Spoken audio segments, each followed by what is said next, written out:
Welcome to the Creative REI podcast, your go-to hub for all things real estate, business, life, travel, etc. I'm your host, Dante, joined by my co-host, Ed, both real estate professionals on a mission to connect and educate. This podcast is sponsored by PropStream, the most trusted provider of comprehensive real estate data nationwide.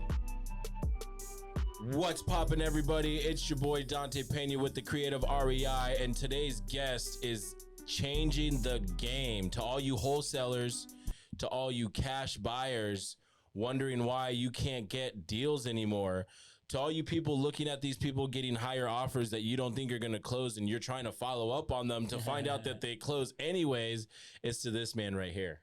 Still steal your deal, baby.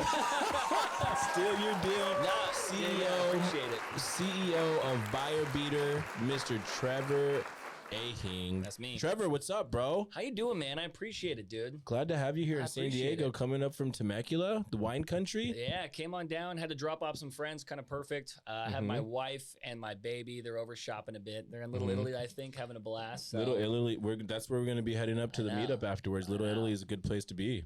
Might join you guys. Yeah. So let's start with who's Trevor? How'd you get into real estate? Talk to me. Oh, deep question, man.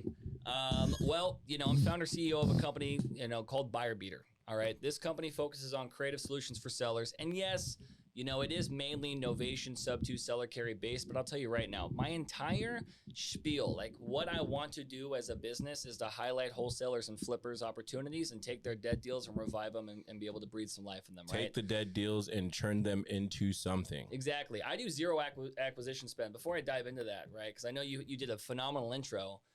Our entire, deal basis of being able to breathe life into these opportunities and flip these, properties and do seller carry flips, they come from dead wholesale deals. It's wholesalers who go, I built great rapport. So wait a minute. How do you find your deals? My community, brother. Boom. So you don't pay a dime for marketing? No, I do not. So we have a community, you come in there and all you do is you're already a performer. You're already a wholesaler in the space. You have an area that you target. You have your own buy box of what's going to be able to be, sent off and purchased or assigned through your cash investors, right? Right. If it's a wholesale deal, especially in my community, just do the damn wholesale deal, right? You can close within 30 days. I can't do that, right? I need 90 to 120 days, but I'm going to guarantee you for it to 10x, your assignment fee. You know what I mean? So if you've been able to build rapport with Brenda and she's a seller and she really likes Dante, but your price is just $30,000-$40,000 off, instead of that being a dead deal, you just go, you know what, Brenda? This might not fit my buy box, but I do partner with a creative company that can focus on getting you your price. If you're open to terms, would you be open to hearing about them? And if they go, yeah, you pass that deal to my community, my acquisitions takes that and we attach you to the equity of that deal and we fund that property and make that thing pretty. What is the equity that is attached when you say attach the equity to it? Good question. So, let's say a property is, I'm going to give a real life scenario right now, right?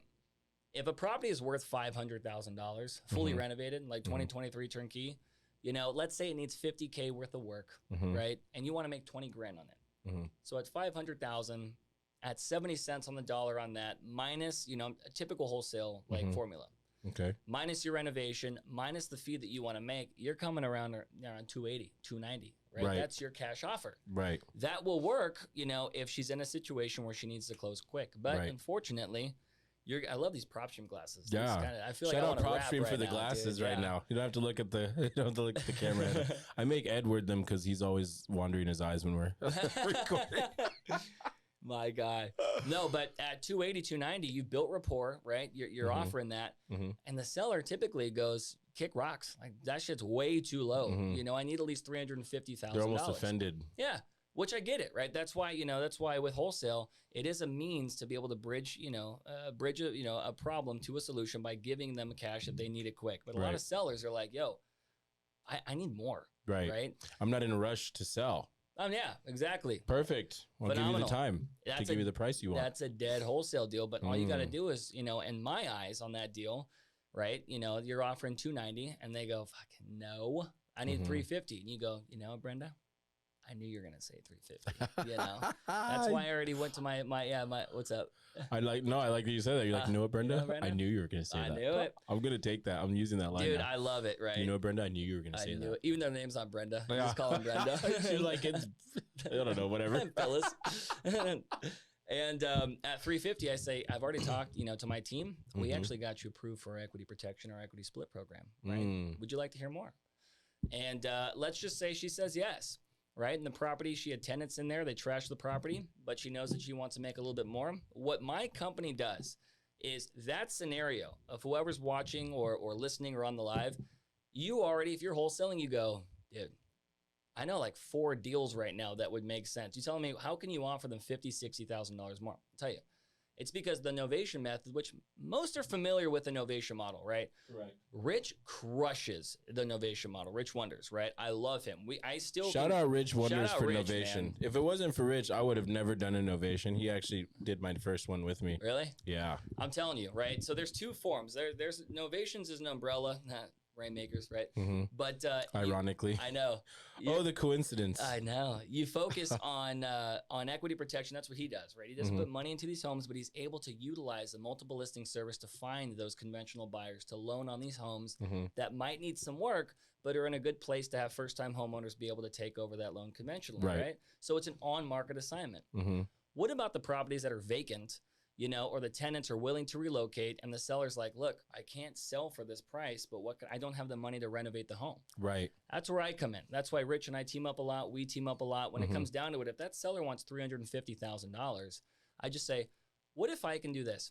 What if I just collaborate with you and I renovate the entire thing for you? I take on the entire liability. I have contractors that go there that are fully licensed. I'm going to guarantee you $350,000 at close of escrow. I'm going to put $50,000 of my own money. Any appreciation I create through the renovation, I'm going to pay for your realtor fees and your closing costs or any marketing expenses. Whatever's left over is going to be profit in my pocket so I can come to get you that price that you want and close that chapter effectively. What about the sellers that are maybe a little stubborn, right? They're like, no, I want my money and I just want the cash and I don't want to go through all that, but yes, blah, blah, blah, blah. What would you guys say to those? 2 things, right? First off, 1, we probably turn away more deals than we take because if the seller doesn't understand that we provide a service, right? The marketing, maintenance, and management. We're here to we're a full service company. Exactly. We're here to help you get that price. If you're going to be all high and mighty, I don't want to be putting money into your property and you just decide to one day, have some snob nose and be like, you know what, I'm done. I don't want to do this, yada, yada. So we have to really want to work with the seller. They have to know that we come in here and we know that we complement what's going on in their situation. We're complementary real estate, right? Okay. So most sellers, when they see it, they go, oh my God, you're going to take on the liability. You're going to renovate this thing. You're going to sell it for me. You're going to pay for my fees, my closing costs. And then afterwards, I'm going to be able to see this, childhood home transform to something gorgeous that I could never do and get the price that I want. Right. When you're on board with that, these sellers love it. And they've seen me make hundreds of thousands of dollars doing this on properties. And they're like, hell yeah. You know what I mean? Which is cool. Now I will say secondary, like to that same question, if they want to move quickly and they're like, no, just give me cash, well then take a cash offer. Yeah. Like, hey, do you want your cake and eat it too? That's going to be the cash offer. Yeah. You can't, and so they can't have their cake and eat it too. Exactly. And it's setting that expectation. That's dope. I like that. So rewind, because it's ironic. We had a deal in Chula Vista we thought was a really good deal. I was like, no cash buyer wanted it. And I'm like, why does nobody want this? I know it's a deal. I just happened to meet Rich. And I was like, hey, man, I know I got something that's going to be a deal. He looks at it and he's like, yeah, it's a deal. Let's run it. So we run it. And then we still end up spending $15K. Now, did we do it the right way? Probably not. We didn't. Hey. Actually, we did. We secured it with a note deed of trust. There you go. And a promissory note. Fine. So if you fuck us, and there's a 10%, it's pretty aggressive. It's pretty aggressive if you just decide to back out. So but at the same time, it's a lien, so you still have to wait to collect. Exactly. Right. There's give or take. On my properties, I've put, $6,000 in homes, and I put $260,000 in the property. Yeah, that's my biggest to date. How do you secure $200,000, or do you take title? Join my community, I'll tell you. Ooh, how do they join your community? Tell the people. So, buyerbeateruniversity.com. Okay. And 'tis the season right now. So when you do join, It's going to be completely free to be able to come in right now. We usually have a value that we'll end up discussing later, but it's just a great way to get in front of the fact that I want to help expand your knowledge of your deals that you're already doing. Everything that's collecting cobwebs that could be amazing novations or opportunities. If you take those deals and you find that opportunity, I will fund it. That means if you're in my community, I will fully fund any renovation on any one of your homes and attach you to the equity of when we sell, right? So that's my biggest thing. So whenever it comes into it, when you're a wholesaler and you start wanting to learn how to flip, or you start wanting to learn how to hold or do creative, but you don't have the capital for that because you've only done 1 or 2 deals, right? Go back, look at those deals, offer $40,000, $50,000 more, throw it to me, and I will fund everything for you. So question in the chat, which is a good one. How does Trever determine if it's a deal? Ooh, good question. So let's just blanket, right? I'll drop a nugget right now, which is the average wholesale formula, right? To determine if it's a good deal, because that question's kind of subjective, but it's really good. So you can start baselining whether or not these deals will make sense, right? So the average wholesale formula is ARV times 0.70 minus rehab minus fee equals MAO, right? Novations is ARV times 0.83 minus rehab equals what I can offer. So I can already be at least 13% higher, and I don't have to factor in my fee because I force appreciate the home to get my fee. So I'm light years ahead of any cash offer that they're getting, right? So that's kind of what I would probably end up doing is say, okay, 500,000, times 0.83. Oh shit, should we get the calculator, man? Yeah, I don't really calculate. I don't math. So let's just do. I use my calculator. I know how to do the calculator. I know. I'll tell you right now. Where's my team? Yeah. Make me sound smart. Man, Henry Ford. 500 times point. Let's go wholesale. Times 0.70 is 350. Minus repairs. Minus 50,000 of repairs.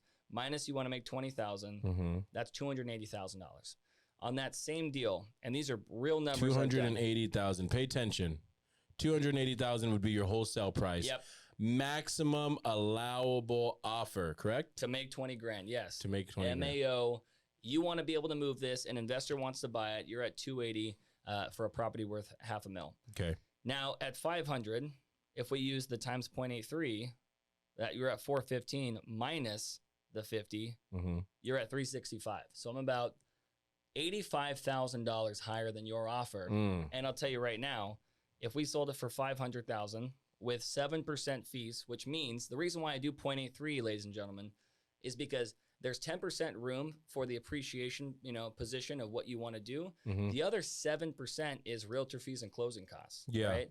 Now, if you can in-house your realtor fees, phenomenal. So now you get your own realtor, so you save your money on commission. Save your money. Smart. Or I'm a huge proponent of using good agents. Right. I don't like that's how Rich does it too. Yeah. I don't like. I did flat fee once, never again. It worked. We sold for over asking, but I'll never. It's too much work. Yeah.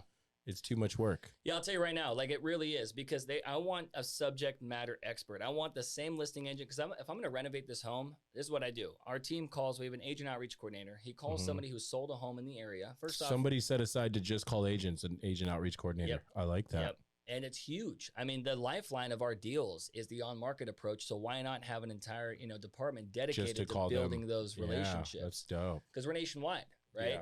So they call them, and we have the same property, and we're like, hey, this is what we plan on doing. We're going to renovate this home. You just sold this. How many offers did you get? And they go, I had 3 offers. Okay, phenomenal. What'd you sell it for? And if they sold it for what they requested or higher, we're going to hire you at a full commission, because we want our shit sold as well. Bring those buyers over, right? And let's be able to transact on this property. So essentially, your people are interviewing realtors to see who's qualified for the job. What are some good qualifying questions you would ask those realtors? That's a good. So first off, are you investor friendly? Right. Okay. People overlook that question, but you have some realtors, man, where it's old dogs. The minute they hear investor, they're like, "Oh man, I gotta go click." I just made a video on this. I was like, "Hey, I saw that you had a listing," and it was like, "Click." Yeah, they'll just hang up. And you know what? Like pisses me off is these offers, and that's let's bookmark that, because we're at 280 on the wholesale, right? To make $20,000 at just 20 grand. Just 20 grand at 500,000. If we did 7%, which is pretty high, that's 35,000. So 500 minus 35,000 of on-market fees, minus the 50 that we put into the home, minus the 365 that we could offer, that's $50,000. So you made $50,000 by taking the extra step of doing a novation with rehab Where do you get the money for rehab? You spend it with your own dollars? You do private money? I used to, baby. I used to, dude. My very first rehab. Well, I'll bookmark that right there. When it comes down to that, you know, if they wanted 365, we're going to offer $80,000 more to a seller, guaranteed.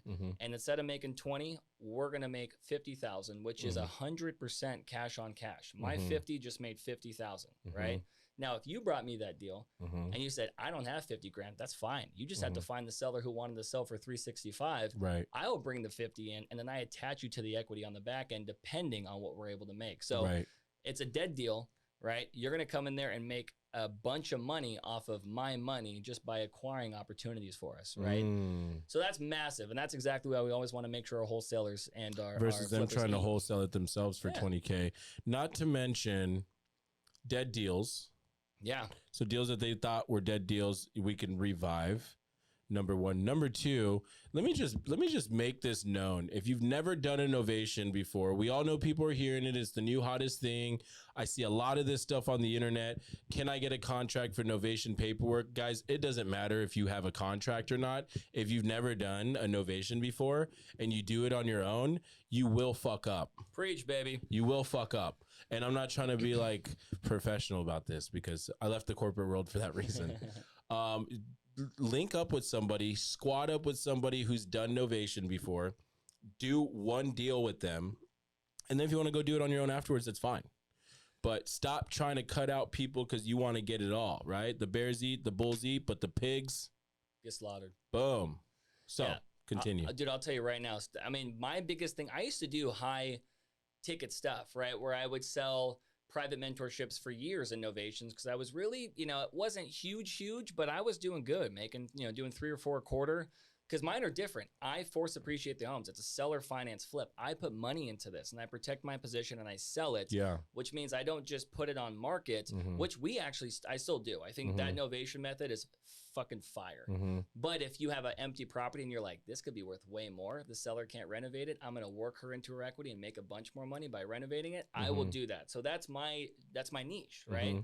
So people would pay me. People can do that. Yeah, people pay me $5-10 grand to teach them. But to your exact point, is I teach them and I'm like, bye, you have fun, you know everything. They get a deal, they're like, what do I do? You know, because it's different to learn and then it's different to be able to be in the weeds about it. Right. You know, so I said, well, I mean, so I just ended up holding their hand through the deals, which is totally fine. But that's where Buyer Beater came from. My company is a transactional service where we just walk your deal to the finish line for you.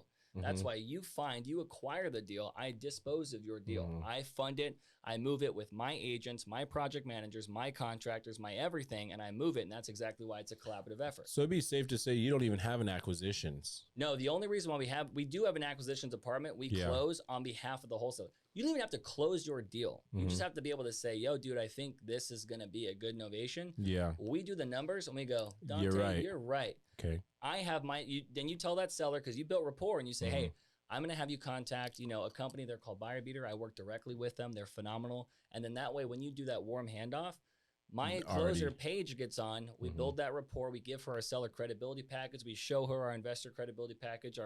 We show her past deals that we've done, the entire process. I have videos where like it's sent to the seller and I go, congratulations.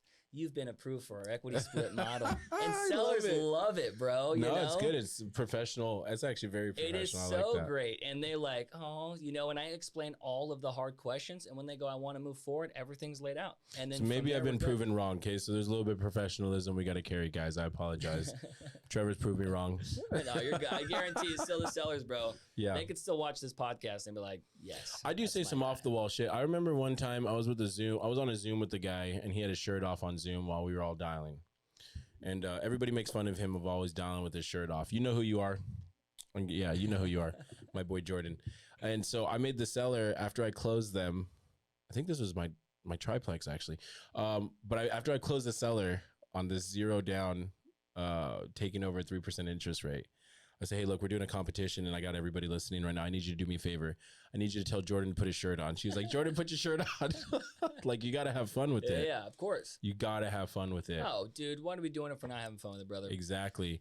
Question, though. Somebody asked, hold on, where's it at? With the Thoughts about novation development deals? We get a lot of land deals. I love it. Now, I've done them in Houston, okay? Your team needs to be great. So if you have a bunch of land already and you've done new construction, which I'm guessing you acquire land for new construction, so you already understand surveys and everything, yeah. Huge. Novation, if you're buying land, the only reason why you would do a novation on land if the land purchase, the seller wants too much, right? Because you're not closing on it, right? You're just in that case, you just seller finance, no? Exactly. So I mean, it's kind of a seller finance. I mean, you can let them know, hey, you don't have to pay them anything until close of sale, and say, hey, you know, I want to buy this lot for 50. You want 75? Well, I'm going to guarantee you 75, but let me come in there and I'm going to be able to lean against your property, right? And so, and there's a lot more into that I want to go into Buyer Beater University. Remember, completely free. Go there, sign in. We do our Wednesday calls. You just heard my Wednesday calls, yeah, bro. I They're did. fire, man. I'm about to join myself. I love it. I love We're it. about to do an affiliate for Buyer Beater, bro. I hope so, man. Yeah. I seriously. But I'm down. If you want to open up affiliate, let's do it. All day. No, you guys heard that? We just made a deal on air. Yeah, book it. Oh, book it. But yeah, for him, you can just give them an aggressive amount because you know when you build that house, you're working them into the equity of when you sell it. So as long as that seller's okay with the development timeline, you can novate those deals all day. I bet. But if the seller, if they're like, no, I need it, within 3-4 months, you can give them a portion now and then give them the rest when the property sells. I would recommend that. I do that as well with some of my deals. So some people are greedy; they just want it now. Everyone wants instant gratification. I feel like. I'll tell you right now. Not always, but most, no, dude, you're completely correct. I even have people in my community, and I'm not gonna name names, but I dealt with this. Remember, we do dead whole. You weren't gonna make any money on this, right? And now we paid this guy out, and it was only $7,800, right? $7,800, but it took like 2 months. And he wasn't happy. Dude, he was like, he came in and he was like, man, I was really expecting like 10. I'm like, were you? I thought you were expecting 0. Yeah. I thought you were expecting no money. But coming into it, because we funded the renovation, it was like $41,000, right? We got it sold. We paid for everything. Then we had to do seller concessions, right? That's the only reason, because it's a buyer's market. So they came and they said, we'll close. And I'm not here to squeeze everything out of a deal. You're here to sell it fast. I'm here to sell this bad boy still, yeah, right? We're not highest and best. We're quick and easy. Yeah. And then I have other people who have never done a wholesale deal successfully. That's why they joined my community. Now they've done 7 novations with me, made almost $100,000, and they're like, they only anchor cash offers to just pitch a novation, right? So they don't even really pitch cash offers. No. You guys hear that? Stop pitching cash offers. I didn't say that. Okay, he didn't say that. The only pitch reason, cash offers. Pitch again. cash offers. Pitch cash offers. That would say right now because. That's quick, easy money, bro. If they're at that offer, homie, you should move that deal. Do it, don't get greedy. Yeah, don't get greedy. If the seller wants they're gonna give us 4 or 5 months, and they want way more money. That's where the novation comes in. So they pitch it. They just know that they're gonna say no, and they have a great handoff, right? So it's like I knew you were gonna say. Do they actually say that? I knew you were gonna say that. Oh yeah, they just say. I knew you were gonna say that. Oh Brenda. Oh Brenda. I knew it. So here's a good question. What about sellers that ghost? Yep. So sellers that decide that they want to just position themselves out of the deal are ones where we would predetermine that might not work for it. But, fuck it. I'm just going to tell you. There are multiple things that we do as a provision. And I'll tell you one right now is not just the attorney in fact, but we do a limited power of attorney as well, right? So we have a power of attorney on the property. Limited power of attorney, limiting to just that position of that real estate. So I'm not a power of attorney for the seller. I can't control their assets, but I'll tell you. Right, because I had one seller think that you could change the price. Exactly. No. What I can do on a power of attorney is if I'm going to put $40,000, $50,000, $60,000, $70,000 into that home, right? And I'm very upfront with them. I say, I need to protect my position because if you decide to change your mind or not talk to me anymore, I need to control the rights to sell this home and I can sign on behalf of you. But the only way I can exercise that if I give you exactly what we still promised. And my attorney, which I have a retainer, drafts that up every time. We'll draft it up for any of you guys where I can only exercise it. And people are like, man, they're not scared with the power of attorney. What if you just sell it? I can only sell it if I'm telling them. Even if you sell it, there's a lien in place. Yeah. So if there's a lien in place, you have to give them their money. So at this point, people might be like, you're stealing their home, but it's like I can't steal their home until I pay them their money. I literally have to pay. And by the way, that's why we're doing the business. That's why we're here. I want to give you exactly every dollar I give you. Right. I'm sticking to my word. You should stick to yours. Exactly. A lot of sellers don't do that though. No. They get greedy. They want more money. I just had one now where last week, this guy, we gave him 76 and he needed $5,000. Okay. And I said, okay, I'll give you the $5,000, but I'm gonna need you to sign something before I give it to you. Yeah. We don't give him any money until documents are signed. And by that time, we have all the documents we need. I'm securing my money. So day comes to sign the paperwork. He goes, I just got an offer for $10K more. I want more money or I don't want to do this. And I was like, well, unfortunately, you signed a contract stating you were going to pay this. And we're both obligated to it. He starts yelling, saying, I'm not obligated to his shit. And da-da-da-da. Starts yelling. I'm like, lower your voice. He hangs up. We don't talk to him for a week. Yeah. Get a hold of him a week later. He says, you know what? Just give me $5,000 more and I'll move forward. That's cute. Right? I was like, all right, if I give you $5,000 more, we're going to move forward, but I need you to sign on it now. And I got to send out some, he's like, yeah, send the paperwork to my attorney. Here's the email. I'm like, I go to my guys. I'm like, find the email. Who does this belong to? It's his mother. Oh. It's his mom. So we get mom on the phone. Yeah. And we're like, Ma, here's what's happening. Son made us an offer. He's not abiding by it. We have a legal and binding contract that we could enforce, but we really just want to close this and move on. And she's like, well, I understand. So we finally get through the whole process. Long story short, it makes it so much easier when you have attorneys involved because the attorneys, and then they're like, yeah, let me review the paperwork because let me have my attorney review. Better yet, let's get your attorney on the phone with mine. I love that. Yeah. Full transparency, brother. You know, I think that's huge. And I get, I get it. Some people, they're like, whoa, isn't that tough? To be honest, no. Every seller where I go, yeah, let me give you the exact price that you want. Right. Let me transform your childhood home. Let me pay for everything. Let me just make sure I can protect my money. They're like, okay. And so in doing so, people are afraid to have that conversation, but it's a lot lighter than you think, man. I mean, how much time do you waste if you wouldn't have that conversation and you didn't have that paperwork and then they change their mind? Yeah, think about that. Think about that. We've had a property we renovated so beautiful. We had an offer that came in $30,000 over asking.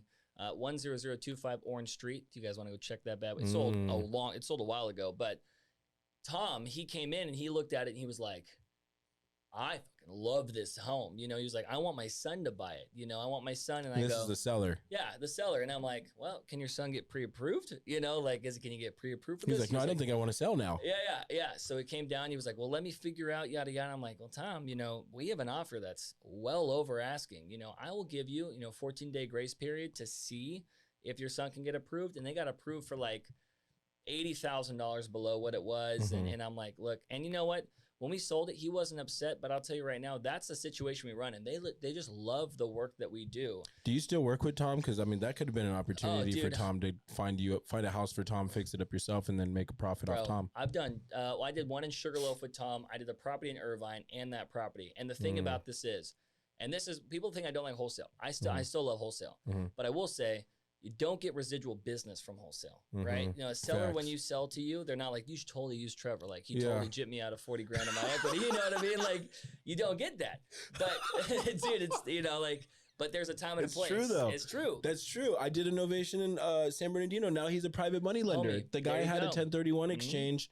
He's actually comes from money. He got a little bit of money, right? And he's like, I need you to help me find my 1031 now. And I'm like, okay. And then he ends up wanting to have lunch with me. Yeah. And he's like, I need to pick your brain. And I'm like, you guys are having Christmas together, probably. Well, so at lunch turned into, I got $100K to play with. Can you play with $100K? And I'm like, well, let me find you a deal first, and then we'll talk. So raised $100K, looking for money for the fund. Like, building the relationships are huge. I'm telling you right now. And so coming in that same situation, when they go, wow, this thing is gorgeous. I have an uncle that's in Florida. He's trying to move to New Mexico, but he needs a new roof. Like, could you help him? That's the service that we provide. Yeah, let's appreciate the property. Let's get it sold. And so the position that we can do with sellers is, a complimentary service, right? And so once they get that, it is amazing to be able to see that transformation. I will say, though, I didn't really break into who I am, and how to find me, because you got some dope questions. You could find There's a lot of questions in these chats, but I'm going to let you go first. We might end up running over time. Mike, we might end up running over, but I apologize. So we got to meet up too. But all right, yeah. So Trever, tell me your background. Where'd you come from? So I'm an 8-year Marine. Hoorah, Mike. Yeah. So I grew up next to Oceanside, next to the largest. Is that the largest Marine base? It's the largest Marine base, right? It's huge. I grew up with believe Marines. so. Maybe domestically, but yeah. I used to get in fights with you guys as a kid. I believe it. I believe it, brother. I'm a grown man now. Some of my best friends are Marines. We get those EGAs. We're it's the boots. It was always the boots. 100%. It was always the boots. Always, dude. Because older Marines, you never had that shit. Plus, they can fight. Homie, I'll tell you that. Yeah, we think we could when we first start. Right. We're just skinny little kids, dude. But I joined the service. Okay. And I had no real estate background ever. Mm-hmm. Never, my mother never owned a home, and it came down to a situation where I got thrown into it where I had a chief warrant officer in the service because financial literacy is not taught amongst service members. Right. Facts. So you're always just doing the first and 15th paycheck thing. And I loved the Marine Corps. I thought I was going to do 30 years, man. Mm-hmm. Like I did. You're going to be a retired lifer. Oh, 100%. I did Marine Security Guard forces. I ended up deploying and we went to 14 countries. I'm like, yo, I drank the Kool-Aid hard, bro. I'm like, I'm going to do this forever, And as I came into it, I got married, right? And so when I got married, my wife, she is my rock. I had 3 meritorious promotions. I picked up E6 in under 6 years. I'm like, look, we're going to have the life, right? This is going to be legit. And, on my last deployment, my wife's father, he was like my father-in-law, never grew up with a dad. Boo-hoo, I get it, right? But he was like a father figure to me since day one, bro. Yeah. And he randomly died of an aneurysm, right? While you're deployed. Right before I was going to deploy. Oh. And it was right before my wife was in shambles. I've already had multiple deployments, and I told my command, and I said, hey, I got to be here for my wife. Like she's never lost anybody. She is an absolute mess. I'm crying. Like this is horrible. I don't think I'm in the right mental state to deploy right now and go to the Middle East. And, the Marine Corps was like, man, that sucks, but you're slated, like Damn. It's a revolving door. You signed on the dotted line. Now you're ours. By the way, am I complaining? No, I get that, but I'm like, man, I do so much to provide for my family that the one time that she really needed me, couldn't be there. And it was because of the service. It's because of what I was doing. And so I said, what can I do to make sure that I can never have to say no to my wife again, right? And I got thrown into the real estate career because luckily my chief warrant officer, he owned multiple houses. And I just said, hey, sir, I want to do this, And so he threw me into wholesale. He said, hey, you know what? How much capital do you have? And I said, 0. I got no money. You know what I mean? Like, what can I do? And he talked about the VA loan. Slowly but surely, I thought I was going to be the Ryan Serhant of real estate. I got my property. I started house hacking. And then I was like, all the wholesale properties that I can't, wholesale for cash offer, they're going to love me. Brenda's going to like me. I'm going to list it. Yeah. Then I'm listing all these really crappy licensed properties. Agent? Yeah. Okay. Yeah. Which, that's a whole different conversation. I don't list my novations. So you're still licensed? Yeah. I haven't renewed it or anything, but I haven't had to. You're not active, but you're licensed. You should just get your brokerage. You should get your brokerage license and just have a bunch of agents working. I think you're like the third person to tell me that. I think I should, but then I'm a part of Real Brokerage. It's like EXP, so I have a bunch of agents. Who are like, I just kind of got thrown into that. But as I came into it, I was like, I'm gonna go into, I'm gonna list these homes that I can't wholesale, and then my very first novation, dude. I thought I made this shit up. I was like, I'm a genius, right? I went to this home, and it was an Air Force cat. And they had to deploy, or they had the PCS, which means permanent change of station. And I walked in and I'm like, damn, they're not going to take a cash offer because this thing's kind of nice. Super nice. But I realized he was redoing his whole floors and he was gutting his kitchen and he got orders before he finished. Oh. So then I was going to list this and I'm like, I can't fucking list a house like this. And he was like, I ran out of money. And I'm like, shit. And so I was like, what if, I finished it. What if I finished this? He was like, have you done that? And I was like, yeah, no, I've never done that, bro. Never. Till you make it? Yeah, legit. And he was like, you got a crew? I'm like, yeah. I got all the crew, figure out whatever it is. Dude, yeah. I ended up walking it and I called Mark Baxter, shout out Mark, and he's a contractor in Arizona that I served with in North Carolina. I FaceTimed him and I said, yo, how much is it going to cost to finish this bad boy? I want to get it done within 4 weeks. I'll fly you out. And he goes, homie, give me a case of Bud Light and let's have some fun, right? Damn, I love those. Yeah, and so he ended up coming on in. I flew him in. We took about $11,000 to renovate it. Dude, I suck at renovation. I was breaking blinds and shit. I was not my thing, but he was great. We had a couple other buddies come. 3.5 weeks later, it was on market and it sold for $5,000 over asking. I made $67,000 on that.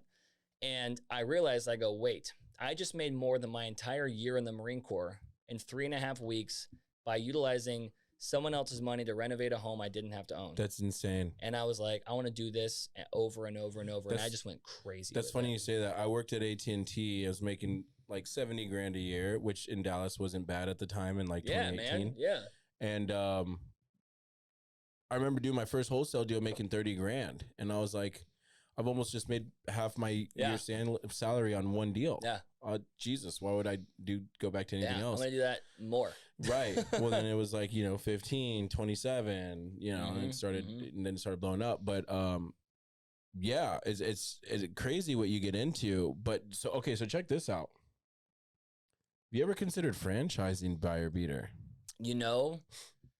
I have my nose so deep in it just to do everything. It's such a passion project. I haven't, but it's so cool to talk to high-level people like you and Rich, and so many people come out and they're like, this is something. It's different. Like it is cool. Different. You know why? Because there's a stigma between realtors and investors. Yeah. The realtors are like, they just want to suck all the equity, and the investors are like, realtors are just glorified babysitters. True. I mean, and we get to kind of be be the glue. You know what I mean? The bridge. They're the bridge. We're bridging the gap between the investor and the realtor to collaborate. And I think they need to do more of that. I think as opposed to people trying to fight over. This is the issue, bro. Greed. So people start fighting over deals. Yeah. And they don't realize there's enough to go around. I just had a deal I walked away from just simply because the realtors were trying to fight me over a $6,000 commission they're going to make, and they can't even sell the house. Yeah. And I'm going to buy it myself. And I'm like, we already have a contract. Oh, well, your contract's null and void. You need to cancel it. Are you listening to yourself? It's null and void, so I have to cancel it. Yeah. It was just a bunch of shit. So I'm like, bro, I'm going to let you have this deal, and it's because the way they look. He's like, I know people like you get it under contract and then you try to bounce back. I'm like, no, I'm actually closing on it. Yeah. But he didn't want to listen. Yeah. So and then you get those realtors that do, and they're the rock stars. Dude, I'll tell you right now, Don, didn't mean to cut you off, brother. No, go ahead. What you're talking about is so crucial. With wholesale, right? Everybody's going to eat, man. Everyone's plate's going to be full. I don't want to take away from your business. Remember, if it's a wholesale deal, do that. When it's dead and you can't offer it, give it to me and make more money, right? So that's the bridge. Now with agents, you're correct. This pisses some agents off. I say it all the time. Agents, they say they have a fiduciary to the seller. They have a fiduciary to their pockets, bro. Well, that's the thing. If you were to prove that, they could probably lose their license. Yeah. No, and you know how I can prove it? And it comes down to it. I've been on calls with Ryan Pineda and Brian and their entire crew. I do their Wednesday calls. They've invited me to talk to their all-star community about Buyer Beater. I run their innovations, And when it came doing to it, we were on the phone with this agent and we pitched it. And we gave the seller $54,000 more, right? And she was like, no, this is bullshit, yada, yada. And I go, well, you have a right to go to your seller and tell them what I'm saying because it's not selling. You actually are obligated to tell them. You need to go, and she hung up and I called her. I said, you need to go tell that's not moving. I can pre-release them 30 grand tomorrow. I'll give them $30,000, give them $54,000 more than they want. I'm going to renovate their home. Their wife unfortunately passed. Let's put this property in great standing so they can close this chapter in a way that they feel intimate. They don't feel like they got taken advantage of. Nah, it's bullshit, yada, yada. Ended up not going forward on that. And I realized, I'm like, man, I have to explain it to agents first to say how they're going to make money. Because when we went back a week later and I told that agent and I said, hey, let's revisit this. When we appreciate this property, you're going to list it at a full commission, right? And she's like, and I said, I can pre-release some of that commission. Had you said that previously, it would have been different, but because they think you're going around them. Bro. Okay, I see that. Yeah, so you have to talk about how it's going to benefit them, and then they go, well, what's in it for my seller? And I go, yeah, there you go. Now you got it. That's the position that you have to go into. So once you go in front of agents, they love it because now agents, dude, they hit us up all the time, and they're like, hey, Trev, I did this listing presentation, but I know it needs, new paint, yada, yada. So instead of listing it, I just said, hey, I have a company who will come in and fully renovate it. Yada. Yeah. So they're pitching my service so they can make more commission and the seller will make more. Right. So it's just free leads, and then it's bridging the gap. Bridging the gap. The realtor is going to make more in commission. You get to turn a den deal into something. Yeah. We're still making money. Everybody wins. Seller gets more money than a wholesale deal. It's a win-win-win-win, baby. So next question. If you were going from start to zero today, what would you do? Damn. Within the creative space? If you were just from nothing, if you had to start, what did Grant Cardone do? Was it 0 to $1 billion or whatever? 0 to, yeah. You know what? If I had to start, I just ended up reading an article about that. That's a really good question because you could take away all my money right now, all of it. And I'll tell you right now, I'd be just fine because the skill sets you learned, right? Your network is your net worth. I'll tell you that right now. So the first thing I would do is I'd position myself, around a networking event like tonight or something where there's high level people. Bro, there's gonna be a ton of realtors there, dude. Too. I know. Give me a mic, bro. I'm gonna shit on all of them. Nobody talks. It's just everybody just meeting. That's it. Yeah, of course. I'll get you introduced though, because it's all the same people. I would go around and I'd identify and say, hey, is anybody looking at getting their money to be, have a guaranteed return through asset? You guys got any deals that aren't moving? Yeah, holler at your boy. It's literally, I would first off find money, right? Because you want, if I have a deal, I need to make sure I can move it. I'm having to raise around $180,000 of private money a week, bro, for our deals. That's stressful. Yeah, so it is. I have a lot of people who just love it and they come into it, but then I have a lot of people who are, if you're interested in private money lending and you want to learn, that's probably the best way to learn because I show you everything, right? And you get to see, but that's a whole different combo. But exactly, I'd find some people who have, some dollars in their pocket.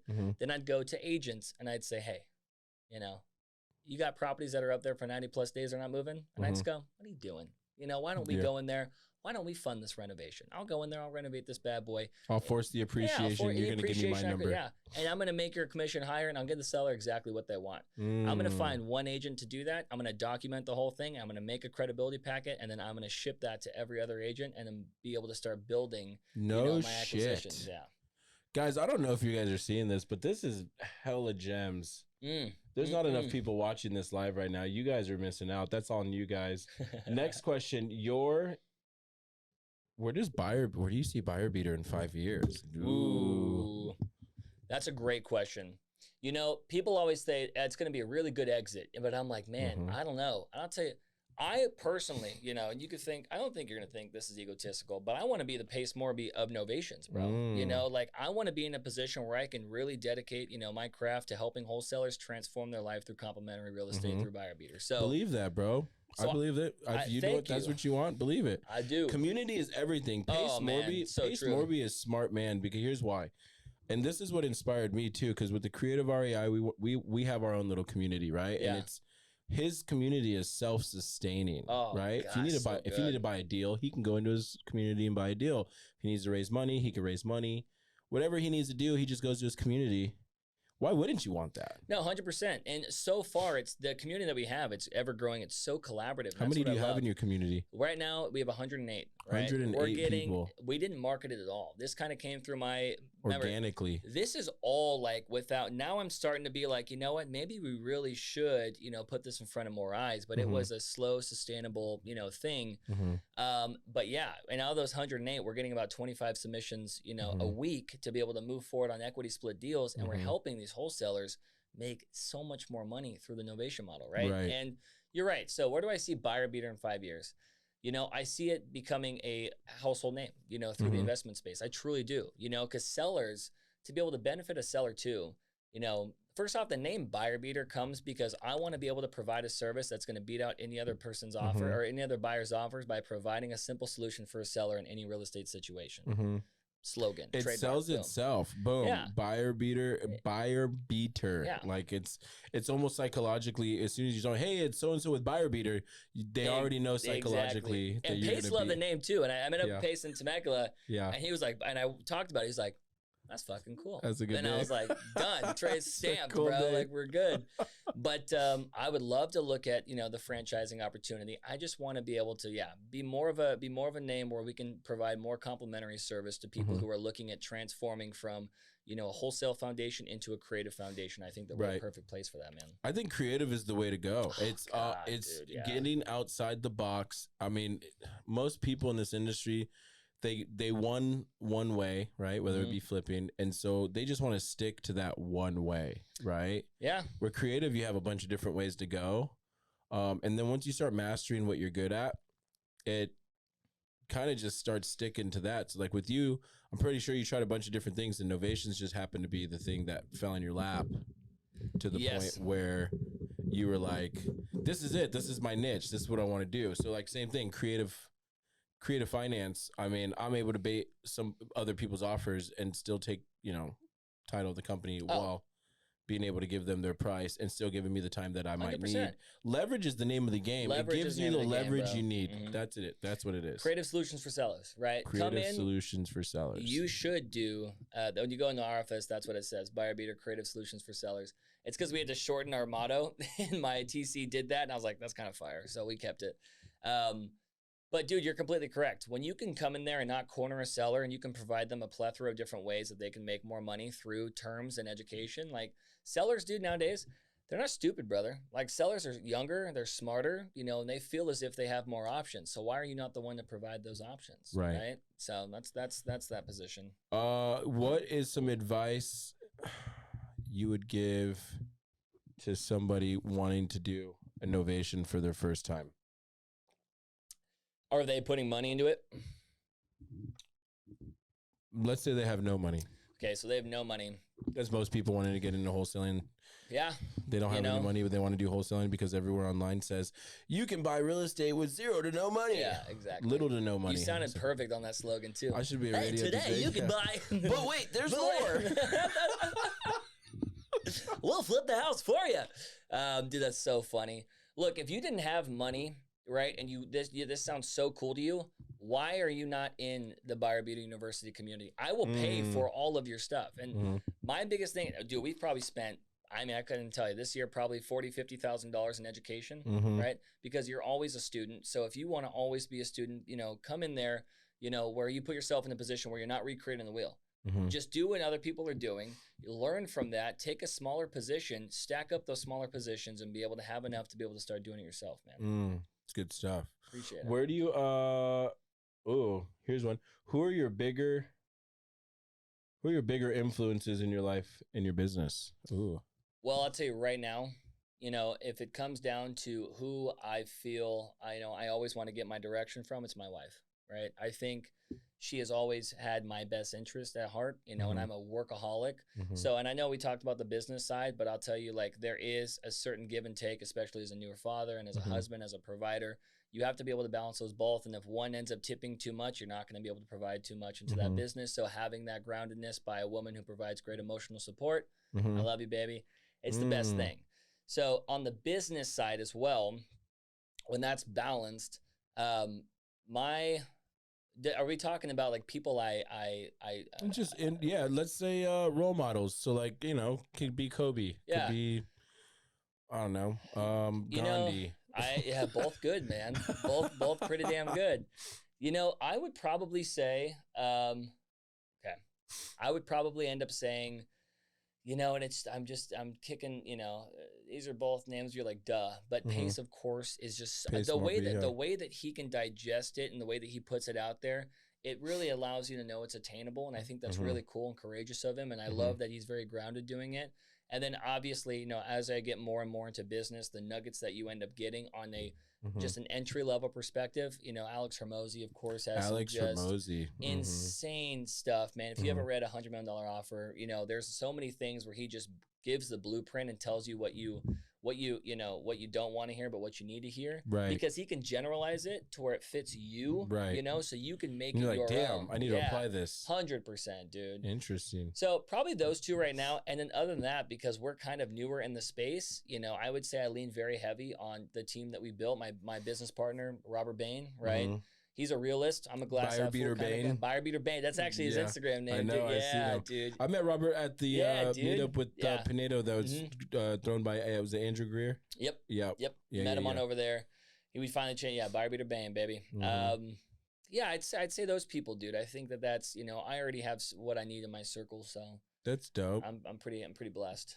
Okay, so and then all right, so the best golden nugget you've ever received, or any golden nugget for the viewers. Gosh. So I had a guy on here. He's like very successful from Newport Beach, and he had these 2 mentors, which he asked the same question: if you were to do it differently, what would you do? And he said they both said the same thing. I wish I had leveraged more. Oh, wow. He's like, I wish I had leveraged more. So is there any type of advice you got that you were like paradigm shift or like it still sticks to you till this day? Yeah, 100%. That story I told you, it's actually, if you asked my team what I say to this day, all day, it's imperfect action is better than perfect non-action. And I'll tell you right now, you can draft a plan for an entire year of exactly how to succeed, but if you don't take that first fucking step, man, that plan should be in the trash. Now, if you come in there and you have some rough outline of what you think you should do and you fail forward into that imperfectly, you're going to come to find out what works for you and you're going to be able to build your parachute on the way down. As opposed to just planning it and not doing anything. Yeah. Now, I'm not saying just fucking jump, but when it comes down to leveraging, that means you're putting yourself in a position where you need to be able to leverage your risk, calculated risks, and that's going to be able to exponentially grow you. Instead of residual growth, you want exponential growth. Right. And that's imperfect action. So people that come in here where they're just like, well, I need to find more about novations and I should really research and why? I got somebody hit me up the other day. They wanted the paperwork. I was like, I'll give you the paperwork, but I guarantee you it's not going to be enough for you to figure out what you needed to do. Yeah. Imperfect dad. Give me a fucking deal. Let's move forward together and learn from it, man. Haven't heard from him though. Yeah, I'll tell you that right now, dude. Go in your CRM, wholesalers. Go in your CRM. And go back to those people that wanted $30,000, $50,000, $70,000 more. See if they're in that position still. 4 Ds: death, distress, divorce, and debt. They're probably in a situation where they need your help. Say that one more time. The 4 Ds: death, distress, divorce, and debt. Those 4 Ds are sellers that are in a position that don't want to be taken advantage of. If you stop being seller-oriented and you start becoming solution-oriented with them, and you partner with me on that, you're going to make them more money. You're going to put yourself in a position of credibility and make a lot more as well. Be a solution. One of my biggest takeaways, I love what he just said. Go into your CRM, go and look at all the dead deals that you had, dead leads, and go and revitalize those and bring them our way and see if we can actually turn them into something and make worst case scenario, they're still dead leads. Yeah. That's worst case. Don't you love that? What's best case? You close a deal. Yeah, you close a damn deal. I mean, that's the worst case ever. Other than that, that's pretty much it, man. So speaking of planning and failing forward, what is the plan for 2024 coming into the new year with Buyer Beater? Cool, good question. Just had a meeting with my team, and we're on track to hit very, very, very good numbers. We're closing out strong. Our Q1, because novations take a while, so a lot of our first and second month in Q1 are great payouts, massive months. So we're going to be coming into where we're probably going to incorporate some wholesale because we don't, right? We don't have a dispositions network because we focus on the service of creative. Now we're getting deals that come in from people who go, I don't really know what to do. And they're like brand new. Yeah. So why am I not incorporating more? So we've opened our doors to teaching and moving and helping, dispose of sub-twos, seller carries and wholesale to include our novations. So I'd say we broadened our horizon a bit, and instead of going wide, we're going deep. So we're just going deep with our circle that we already have, the community that we already have, and we're just going to give so much value that they can go in there and have their retention or have their conversion rate just go through the roof. Because I want to be able to make millionaires. I want testimonials, and I know that that's going to be able to create longevity within what I want as a community. So I would say I'm very community driven. I'm going to go deep with the community, and I just want to Hermosi it and just give in that community. Man, I love that. He did a video. You talking about that video? He's like being a giver instead of a taker or a matcher. I love that. It's a great, and think about that, right? I love that. People are already giving me their time, so why am I not giving them value? I don't need money for that, but if I teach you how to fish, you're going to come back with the fish. You're going to say, hey, man, you want to eat with me? I'm like, yeah, let's do that together. Just over and over and over again. You guys heard it here first from the man himself. He's beating your offer every time. He's beating your offer every time. Guys, don't try to compete. Just collaborate. Collaboration beats competition every time. Love it. We even collaborate. We got some deals in the pipeline we're working on ourselves. like, don't be afraid to do this. I mean, everybody, I mean, I get it. We're all competitive. That's the case. But guys, if you go up against somebody who's not competing against you and they have a huge collaboration, you're probably not going to win. Oh, you won't. Yeah. You won't, bro. Dante, you're the man, My bro. guy. You guys can find me at Invest with Trev on my Instagram, bro. And also, where do we find you at the Buyer Beater University? Tell them where you can find that as well. Is that on your Instagram as well? Or? You can. It is. If you go to my Instagram, Invest with Trev, you go there. My link right there. I have a deal submission form. I also have. You can join the community for free. It's buyerbeateruniversity.com. You are going to be able to go through, see the website. You just click in. You're going to get a welcome email. Once you're in, you're locking and loaded, man. Every Wednesday is going to be a blast. You heard it from the man himself. We're going to go to this meetup, you guys. Thank you for tuning in, and stay tuned for more. Appreciate it.